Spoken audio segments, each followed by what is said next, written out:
As you can see, it's quite a dreary day.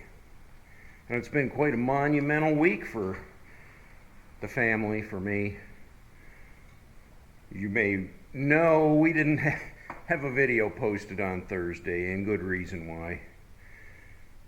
My dad was failing, and I spent a lot of time in the last couple weeks just kind of helping the family out, being there for my dad and my mom.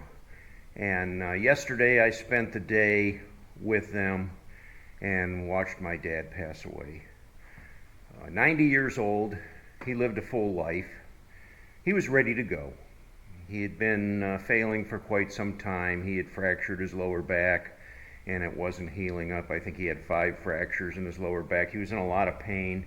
So they had him on morphine and everything else to try to comfort him.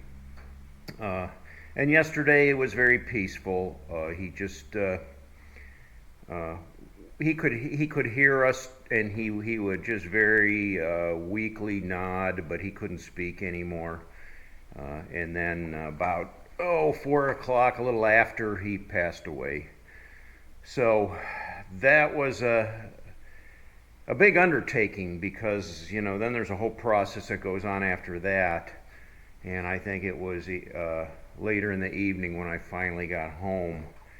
Pretty exhausted, pretty tired, pretty fatigued, and just mentally and physically. Now, I don't know how you guys grieve. I've lost some people in my life. My grandparents have all passed. I've never lost a parent. I've never lost a brother. I have no sisters. I have 4 brothers. There's 5 boys in our family. I did watch my son-in-law pass away, my daughter's husband. He had cancer and he passed away. And also watched my brother's son pass away from cancer. So those were the only losses other than yesterday when my dad passed away.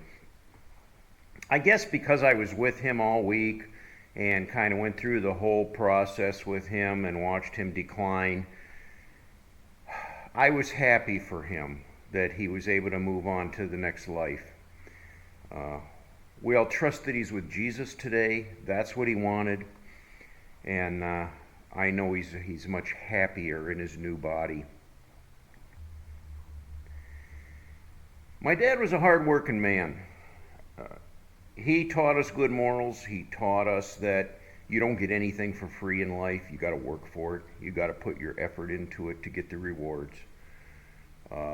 He was a very devout Christian man. He was the guy that felt bad if he missed one Sunday of going to church.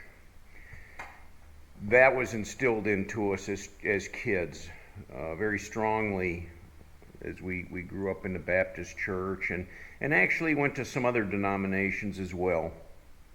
So we had a pretty well-rounded education on religion and, again, the love for our Lord Jesus.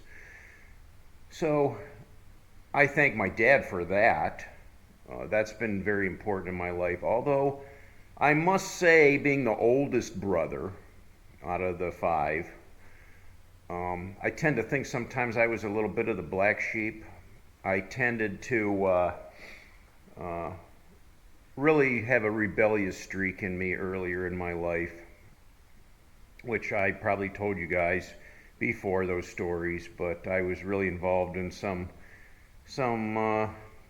unhealthy things and paid the price on and off for that. But as far as grieving about death, I don't have any grief today. I'm relieved, I guess.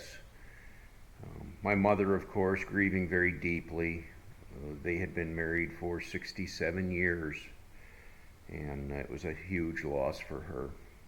So she'll spend the rest of her life as a widow, however long that may be. As you know, my wife and I both have had health problems. We've been recently dealing with these issues with cancer. And above and beyond all of that, we always try to keep our chin up, to look at the positive side of things. You know, we can go through life sad and moping and feeling sorry for ourselves. And where is it going to get us? It doesn't get us anywhere. If I look back to 1998, I had to have major surgery and almost died. The doctors told me I had 3 years left to live. And at that point, I didn't grieve either. I didn't feel sorry for myself. I didn't sit down and cry and mope about it. No. I kept my chin up and I said, you know what? I got a bucket list to hit, so I might as well get started and enjoy what life I have. Well, here it is. Many, many, many years later, I'm still doing pretty darn good. And I've lived a fulfilling life. And I met my wife V, love her to death, her and I together. We've been a team. We have had so much of a fruitful life together and a wonderful time together. So other than that, guys, I don't have much to talk about today. I'll try to get back into the stream of things next week. I have been able to do some motorcycle riding whenever the sun shines. As you see today, inappropriate for riding. Some would say they would put the rain gear on and go ahead and go, but no, we've got some other details to deal with today, so we're just going to take the vehicle. Till next time, guys, keep your chin up, and I'll talk to you later.